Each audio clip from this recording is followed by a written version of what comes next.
مالک بن مغول نے بیان کیا، کہا کہ میں نے ابو حسین سے سنا، ان سے ابو وائل نے بیان کیا کہ سہل بن حنیف رضی اللہ عنہ جب جنگ صفین جو حضرت علی رضی اللہ عنہ اور حضرت معاویہ رضی اللہ عنہ میں ہوئی تھی واپس آئے تو ہم ان کی خدمت میں حالات معلوم کرنے کے لیے حاضر ہوئے۔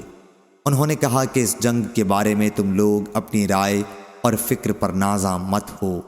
میں یوم ابو جندل صلح حدیبیہ میں بھی موجود تھا۔ اگر میرے لیے رسول اللہ صلی اللہ علیہ وسلم کے حکم کو ماننے سے انکار ممکن ہوتا تو میں اس دن ضرور حکم عدولی کرتا۔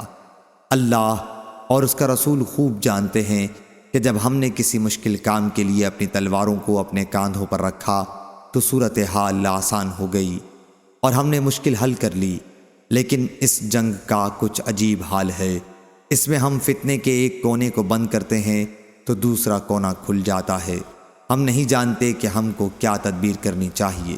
صحیح بخاری حدیث نمبر 4189۔